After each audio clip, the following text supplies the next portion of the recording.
আল্লাহ রাসূল আমাদের সম্পর্কে বলছেন জানেন? আল্লাহ রাসূল তো সাহাবীদের বলছেন যে হে সাহাবীগণ, আমার ভাই বোন হলো আমার উম্মতেরা। এইবার আল্লাহ সাহাবীগণ বলছে যে ইয়া রাসূলুল্লাহ, তা আমরা কি আপনার ভাই বোন নই? বলছেন না, তোমরা আমার অনুসারী, তোমরা আমার সঙ্গী, তোমরা আমার সাহাবী, তোমরাকে দেখে বিশ্বাস করো, কিন্তু আমার উম্মতরা আমরা দেখবে না, না দেখেই বিশ্বাস করবে, তারা আমার ভাই বোন।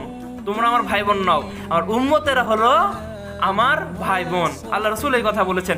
তো সাহাবীরা বলছেন, আল্লাহ রাসূল আপনি দেখেন সাহাবীরা কি ট্যালেন্টেড, মানে একটা খুদ ধরলে আল্লাহ রাসূলকে জিজ্ঞেস করেন যে আল্লাহ রাসূলকে বলছেন যে আল্লাহ রাসূল, তো আপনি আখিরাতের ময়দানে আপনার ভাই বোনদের চিনবেন কি করে, মানে আমাদের বলছেন যে আপনার উম্মতদেরকে চিনবেন কি করে? আল্লাহ রাসূল বলছেন যে আমি আমার উম্মতদেরকে চিনবো। আল্লাহ রাসূল বলছেন যে এইভাবে বুঝাচ্ছেন সাহাবীদের, হে সাহাবী, যদি একদল কালো ঘোড়ার মধ্যে একটা ঘোড়া থাকে যার হাত সাদা পা সাদা, আল্লাহ রাসূলের সাহাবীগণ বলছেন যে ইয়া রাসূলুল্লাহ, অবশ্যই চিনতে পারবো, তাকে আমরা আইডেন্টিফাই করতে পারবো সকলের মধ্যে থেকেও। তা আল্লাহ রাসূল বলছেন যে হ্যাঁ, আমিও সেই রকম কিয়ামতের ময়দানে আমার উম্মতগুলাকে সেইভাবে আইডেন্টিফাই করতে পারবো, যেমন তোমরা কালো ঘোড়ার মধ্যে থেকে হাত সাদা পা সাদা ঘোড়াটাকে আইডেন্টিফাই করতে পেরেছিলেন।